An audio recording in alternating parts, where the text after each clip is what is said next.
Hello, I'm Noelle Lim on ASEAN Speaks by Maybank Investment Banking Group. Our analysts discuss the implications of the US Treasury yield curve inverting and our strategies in response to news flow that continue to add uncertainties to the markets, rising inflation, timing of interest rate hikes, and the Russian-Ukraine war. Chua Hak, regional co-head of macro research, moderates the call. Hey, hi, good morning. Quick recap last week. The MSCI Global Index rose about 0.4%. In the US, S&P and Dow was largely flat, while the tech-heavy Nasdaq rose 0.7% a week. The Europe's stocks index rose 1.1% on hopes of a Ukraine-Russia deal. In Asia, MSCI Asia Pacific ex Japan rose 1.7% a week. That's driven largely by a 3% recovery in the Hang Seng Index. I think there are hopes that China is going to allow the US auditors full access to the books of the dual-listed Chinese firms. Japan's Nikkei was one of the worst performing, however, falling 1.7%, coupled with a weaker yen. The strong US jobs and non-farm payroll growth of 451,000 jobs suggests that the Fed will likely hike a more aggressive 50 basis point at the next meeting in early May. The unemployment rate fell to 3.6% in March. That's the lowest since the pandemic. A sell-off in the shorter-dated US government debt gathered pace after the jobs data, extending the losses that culminated in the worst quarter for the Treasuries on record. The major talking point last week is the inversion of the yield curve for the 2-10s and whether this is signaling an impending US recession. The 2-year rose sharply by 19 bips to 2.4%, 2.46%, now higher than the 10-year, which fell 9 bips to 2.38. We'll have Winson joining later to talk about what the inverted yield curve means. Oil prices fell sharply last week, with Brent crude falling 13.5% to 104. The US is releasing 180 million barrels of crude from its strategic petroleum reserve, by far the largest ever release. The 6-month drawdown will, however, leave the world's biggest emergency stockpile at its lowest level since 1984. The Biden administration is also pressing US producers to pump more by imposing levies on those not drilling where they have licenses on federal land. Note that OPEC Plus last week decided to stick with their more cautious schedule of increasing oil reserves at a modest pace of about 400,000 a day, snubbing appeals from Biden to accelerate supply. On the developments on the Russia war and sanctions, the EU states have rejected Russia's demands that payment for its natural gas be paid in rubles. There are worries that Russia may cut off supplies to European countries that have imposed sanctions. Germany is especially at risk, as about half the natural gas comes from Russia, and cutting it off would plunge Europe's largest economy into a recession. Another key data point last week was the Eurozone inflation, which jumped to a record 7.5% in March because of higher energy and food prices. This is a big increase from the 5.9% in February and well above the 6.6% forecast. The rise in inflation is prompting some of the central bank policymakers to call for bringing forward of the schedule for ending net asset purchases, which is currently scheduled to end in September, and to raise interest rates earlier for the first time in a decade. I think markets are now pricing in a 0.63 percentage points rate rise by the ECB before the end of the year. Just a quick update on some of the global PMI numbers that came out last week. Euro PMI 56.5, still in the expansion territory, but that's the 14-month low. The PMIs for Taiwan, Thailand, South Korea, Vietnam all slowed. Malaysia is actually below 50.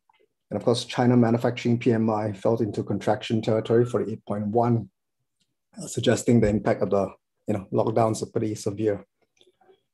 This week, I think the eyes will be focused on whether Russia will default on the $2 billion debt payment actually due today. Australia Central Bank meeting on Tuesday. We'll be looking out for the US factory orders, US ISM non-manufacturing data. And I think markets will be focusing on the US FOMC minutes on Thursday for clues on what the Fed might do next. Watch out as well for the China Caixin Services PMI that's due on Tuesday after the official PMI showed a contraction for both manufacturing and services. Note that the China Caixin PMI also fell to 48.1. Today we have Suhaimi on Bank Negara's Economic and Monetary Review, Desmond on Bank Negara's Financial Stability Review, Winson on the inverted yield curve and his latest views on the bond market after the historical sell-off, Anand on the latest ASEAN equity strategy, Saktiandi on revisions to his FX forecast in light of the rising risk premium from the Ukraine war, Jue and Rahmi on Indonesia's macro and banks, and Brian and Huy on Vietnam's first quarter GDP and market strategy. So let's kick off first with Suhaimi. I think Bank Negara released the Economic Monetary Policy Review. What are the main highlights and big changes in your forecast? Hi, morning, Habin. Morning, everyone. Bank Negara's Economic and Monetary Review provides an update to official micro forecast after the earlier budget 2022 projections made in late October last year. So overall, for this year, Bank Negara still expect a faster real GDP growth of 5.3% to 6.3% range compared with last year's actual growth of 3.1%. But this is a slight downward revision from a previous official real GDP growth forecast of 5.5 to 6.5%. The marginal downgrade in growth forecast for this year reflects some downside from Russia-Ukraine war on global economic growth, which BNM now sees expanding by a range of 3.8 to 4.3%, lower than the previous 4.9% forecast for global economic growth.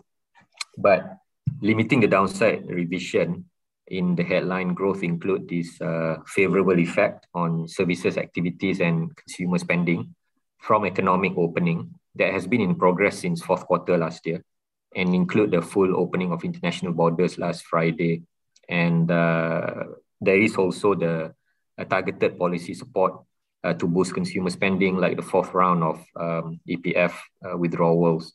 So because of this, for example, BNM sees private consumption growth of 9% this year, upward revision from previous 7.3% growth, certainly a big bump up from last year's growth of just 1.9%.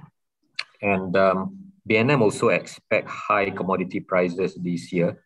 They are looking at crude oil price to average $100 to $120 per barrel versus the previous official forecast of $67 per barrel.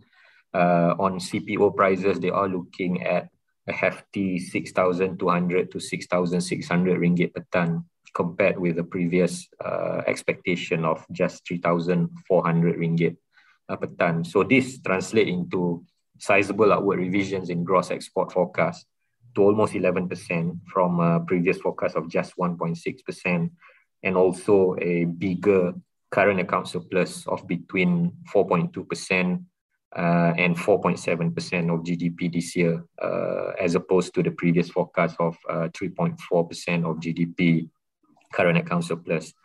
One last thing to highlight is on inflation. BNM expect this year's inflation rate to be between 2.2% and 3.2%, compared with the previous forecast of 2.1%.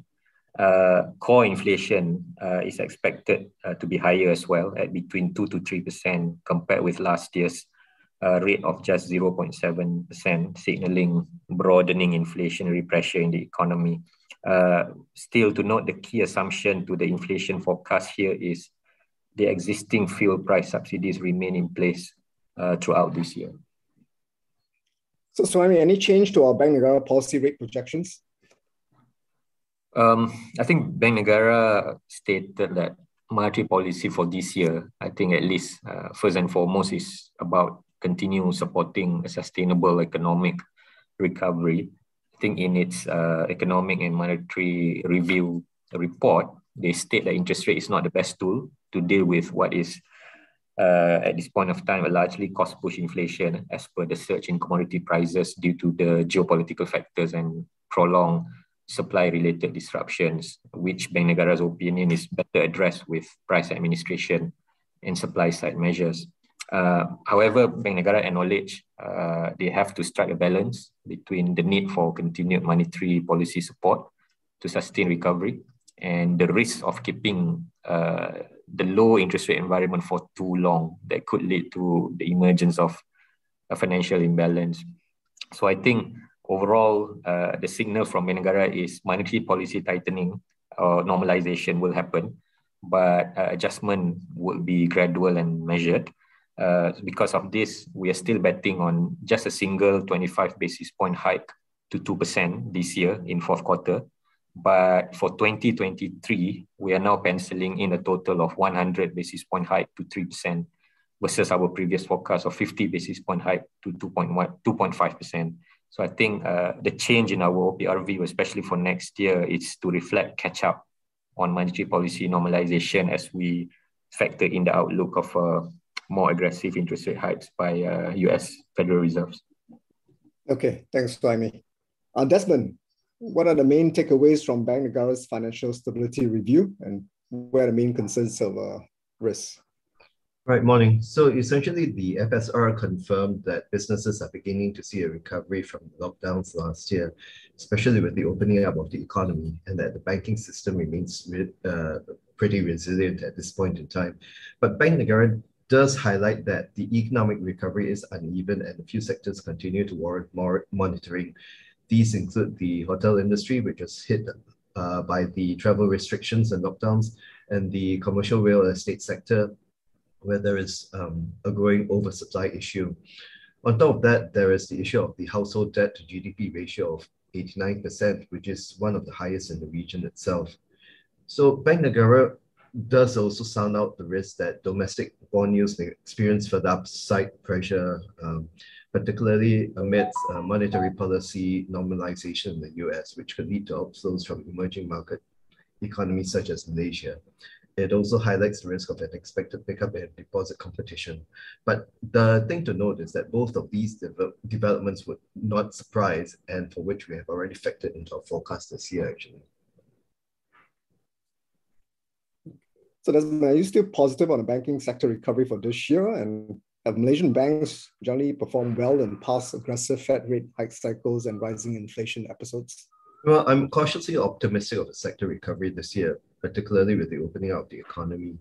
But the operating environment is nevertheless still challenging, particularly amid inflationary pressures, which I think would dampen consumer demand, and deposit competition could lead to narrow margins. And there is also the fact that further market losses from rising bond yields may actually crimp earnings. Also bear in mind there is cukai makmur, which will eat into profits this year. I'm actually more positive on the outlook into 2023 because firstly, margins could be a lot better amidst more aggressive rate hikes. Secondly, credit costs are expected to come in lower as asset quality stabilizes. And of course, there is the absence of cukai makmur. So overall, I expect cumulative net earnings for the banks in my coverage to expand 18% in 2023 from a slight contraction of 1% this year. In terms of the interest rates itself, essentially Bank Negara has proven itself to be quite independent of the Federal Reserve when it comes to policy direction, and we expect it to be no different this time. As Suhaimi has pointed out, he's only looking at one rate hike this year, 100 basis points expansion next year. That could be overall positive for banks' earnings and margins. And so, this should be supportive of price movements on bank stocks this year. Okay, thanks, Desmond. Winson, the inverted US Treasury curve, I think inverted last week, the 2 years, 10 years. So what are we to make of this inversion, and what's been the impact so far on the Malaysian bond market? Hi, morning, Harbin. Yeah, the other parts of the curve actually inverted a couple of weeks ago, and now this 210, the most significant part of the Treasury curve, has inverted.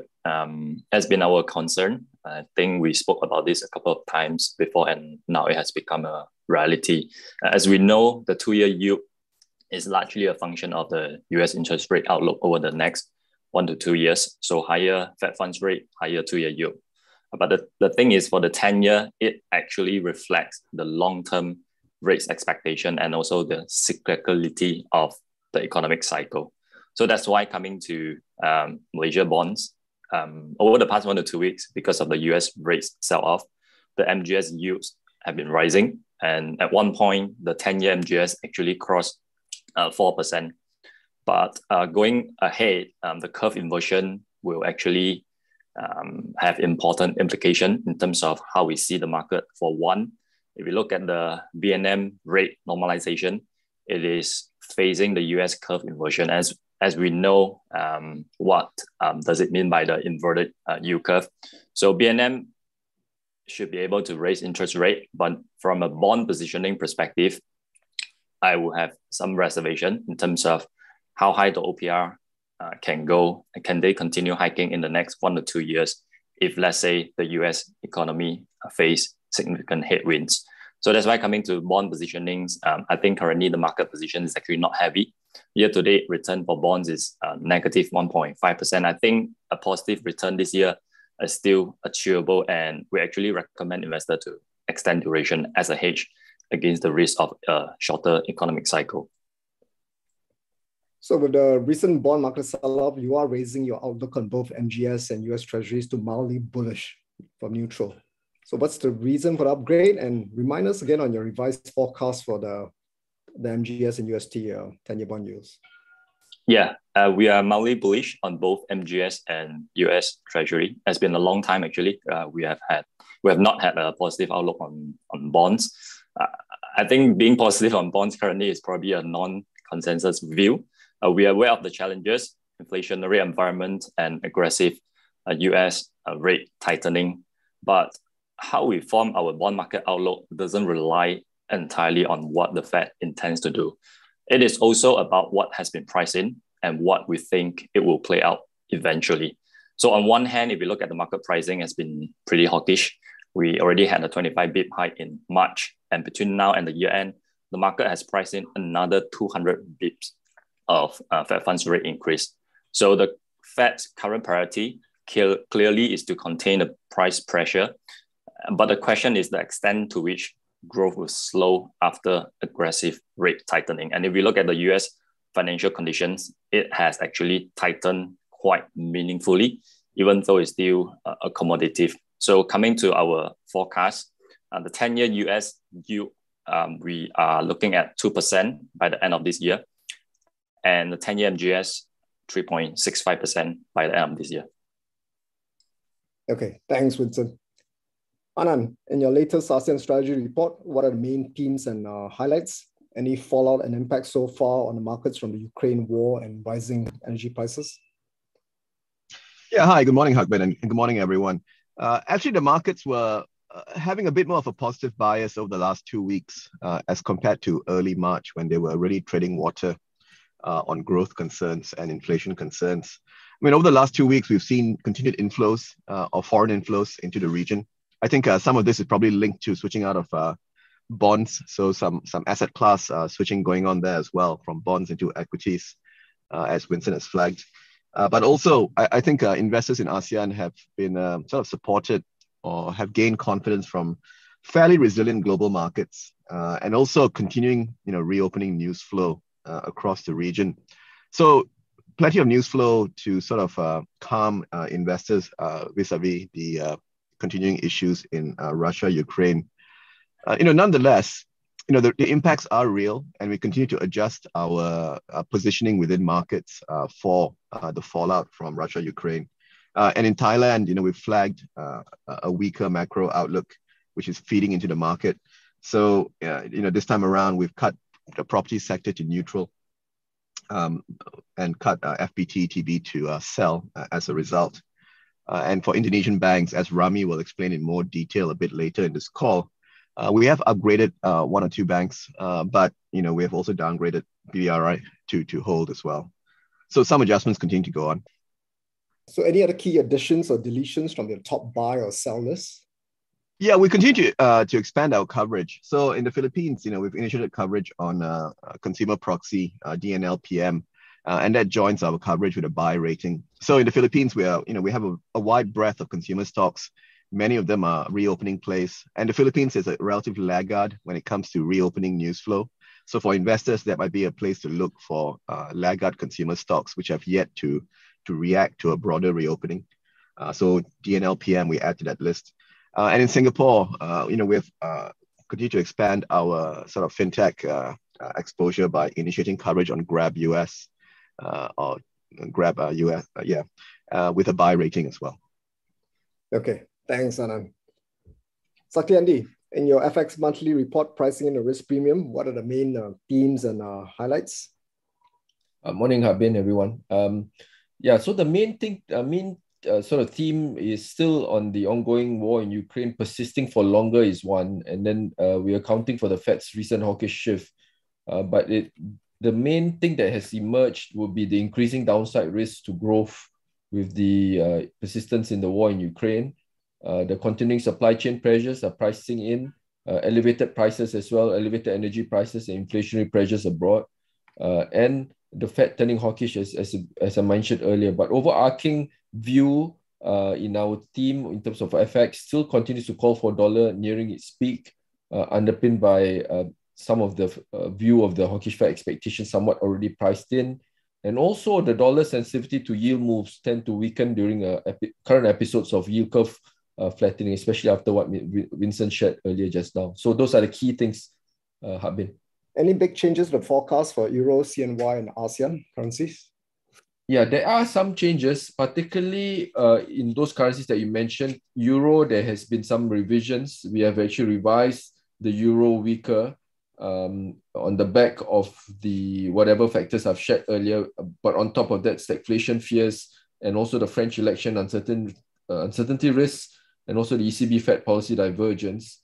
However, we expect Euro to actually consolidate and recover potentially in the coming weeks on the back of potentially, if there's some recovery and also some developments out of the Ukraine war. If it happens, it could swing actually quite fast. So that's one. We actually revising renminbi as well, slightly higher, but not so significant. But on the ASEAN front, we are revising ringgit slightly weaker, not slightly, but significantly weaker to 420 by about 5 cents up for the second quarter, ending the year also about 5 cents up towards 415 to price those some of the concerns in. And rupiah as well, we are revising it slightly weaker as well to 14,250 and ending the year about 1,400 from the 14,000 that we had before. Thai baht as well, we actually revising it slightly higher as well. Peso will remain unchanged, Harbin. Just quickly, because the Japanese yen was the worst performer last month. I guess why, and will the weakness continue? Yes, it is. It saw an exponential surge in March. The pair rose from 115 to a high of 125. And indeed, the yen's haven characteristics actually appeals relative to what dollar actually faced. But our view is, I think, in some ways, I think the market saw a rush to dollars. I think concerns on the potential supply of oil, but other factors such as dovish Bank of Japan signaling, as well as high energy import burden and the bullish Nikkei and bouts of short covering dollar yen actually contributed to dollar yen's recent surge. But towards the end of March, those signs of progress in the Russia-Ukraine talks, if it materialized more positively, and I think if it comes with a moderation in oil prices, it could actually blunt dollar yen's momentum. So our view, we think there's potentially a 125 Kuroda line. I think Kuroda made a comments in 2015 defending the yen around the 125 mark. I think that could be a key resistance to watch. On net, we look for some relative stabilization in the USD JGB differentials in second quarter, and also for broad dollar strength to see some near-term resilience. Potentially could lead dollar yen to remain elevated in elevated range around this 120 to 125 range in our view for in the near term. Okay, thanks, Andy. Let's bring in Jue, Indonesia. So I think inflation is picking up and you raised your inflation forecast. What's driving prices higher, and is the risk still towards the upside? Good morning, everyone. So Indonesia's March inflation rose to near 2-year highs. Headline CPI came in at 2.6%, core CPI at 2.4%. And this was mainly driven by food costs, which accelerated to a 15-month high of 3.6%. Part of the reasons why food costs are surging is because in mid-March, the government announced that it will remove price caps for packaged cooking oil, causing prices to jump to around 24,000 rupiah per litre from about 15,000 rupiah per litre a year ago. And the Trade Ministry has also identified 4 imported staple foods, including wheat, sugar, beef, and soybean, which have seen sharp year-on-year increases due to rising global commodity prices and supply chain disruptions because of the Russia-Ukraine war. Last week, state-owned Pertamina finally raised the price of its unsubsidized high-grade fuel, known as Pertamax, which accounts for 13% of total gasoline consumption. The hike was substantial at 38% to 12,500 rupiah per litre from the previous 9,000 rupiah per litre. But prices have been left unchanged for the most widely used fuels, which are Pertalite and Premium. We hence raised our average headline inflation forecast to 3.7% from 3.2% to account for the increase in fuel prices as well as the higher than expected food prices due to the Russia-Ukraine war. We expect food prices to pick up in the coming months, given that the Ramadan and Idul Fitri holidays will see stronger demand after 2 years of tight pandemic restrictions. And also note that the VAT was also hiked to 11% from 10% starting 1st of April. So Jue, what's your call on how Bank Indonesia will respond? We maintain our view that Bank Indonesia will deliver 3 rate hikes, totaling 75 bips this year. I'm expecting the first hike to kick in the second quarter. And our revised inflation forecast implies that headline inflation will stay within the BI's target range of 2 to 4% this year. And that's really because the more commonly used fuel like Pertalite and Premium have been kept unchanged. However, BI may have to be more aggressive if the Fed tightens faster than expected, or if inflation picks up more strongly due to prolonged disruptions to the food and oil supply chain. Okay, thanks, Jue. Let's bring in Rahmi.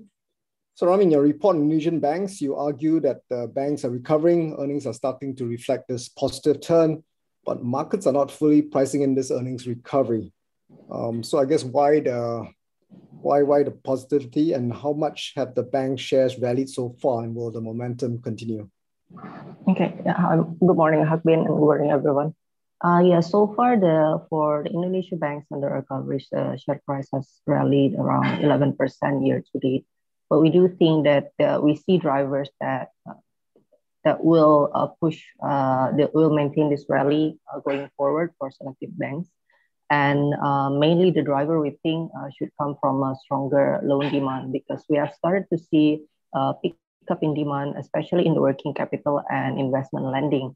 And these two are the, for working capital loans is around 47% of total banking loan portfolio. And the investment is around 27%. So those are the main driver for lending for Indo banks. And in terms of the funding side, we see no issue because the liquidity in the banking sector, we see ample liquidity with LDR of around 80% only. And this we have taken into account the fact that we should see an increase in the reserve requirement.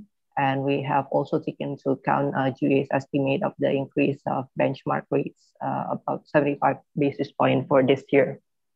So because of the ample liquidity, we think there shouldn't be an aggressive increase in lending rates, and this will maintain the demand.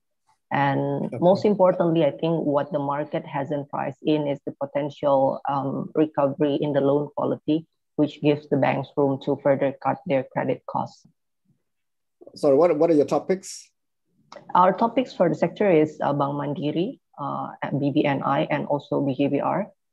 We upgraded BBRI to hold from sell, and also upgraded BDMN from hold to buy because of the valuation. But our topic is the first three: Mandiri, BNI, and BJBR. Great, thanks, Rahmi. Thank you. Brian, so I think Vietnam is the first to report first quarter GDP, which came in at about 5% in line with your forecast. You are, however, cutting your growth forecast for the year. So what are the main reasons for your growth downgrade? Yeah, hi Hakbin, hi everyone. Yes, I've downgraded growth for the year from 6.7% to 5.8% on the following factors. First, Vietnam will be hit by collateral damage from the Russia-Ukraine war in 3 main areas: trade, tourism, and commodity prices. Exports to Russia will be indirectly impacted by Western sanctions, while exports to the EU are at risk given the prospect of a broader Europe slowdown. A prolonged war would dampen Europe-Asia travel, impacting aviation and tourism receipts. Rising commodity prices will eat into firms' profits and reduce discretionary consumer spending. Second, the COVID-19 outbreak and lockdowns in China are likely to result in considerable supply-side disruptions to Vietnam manufacturing production, given its heavy reliance on intermediate inputs from China. The outbreak will also weigh on China's growth, which would in turn dampen demand for Vietnamese exports. So Brian, what's your inflation forecast? And what's the likelihood that inflation will exceed the central bank's 4% inflation target in the coming quarters? My forecast is for headline inflation to rise to an annual average of 4% in 2022 from 1.8% last year on the back of significant global commodity price pressures, although government measures like the halving of the environmental protection tax rate on fuel will help cap the pass-through to domestic fuel and food prices. My base case is that headline inflation will exceed 4% from the second quarter and remain elevated through the rest of the year. Great, thanks, Brian. Let's bring in Huy, our Vietnam strategist. So I think Vietnam has been one of the best performing markets since the start of last year. So will inflation and rising energy prices or the Ukraine-Russian conflict derail this market rally? Good morning, Hoang Huy and everyone. I don't think Ukraine-Russia will impact the market significantly. Inflation is a bigger concern, and it held the market sideways in the past 2 months. But again, we think inflation is manageable at 4% on average this year. And Vietnam actually experienced higher inflation levels in a couple of times in the past 10 years.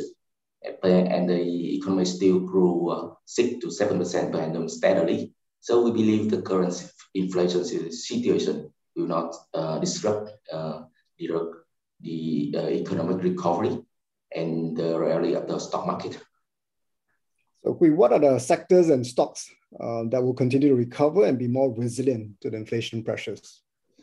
To cope with the higher inflation, we think seaport, IT, chemicals, beverage, and real estate can withstand well a higher inflationary environment because of their high profit margin and positive net cash position. But because we still believe in the economic recovery of Vietnam this year, so we expect cyclical sectors, including retailing, materials, banks, and real estate to be the best performers this year. For stock pick, we pick MWC, number one retailer, HPC, the largest steelmaker, TCP, VCP, the leading banks, VHM, VRE, the largest real estate developers are in our top 10 picks for this year. Great, thanks, Huy. That's all we have today. Have a good week ahead. Get the research reports from Market Insights on the Maybank Trade app or contact your trading rep or our sales desk. Also follow us on Spotify and Apple Podcasts. Have a good week ahead. I'm Noelle Lim on ASEAN Speaks by Maybank Investment Banking.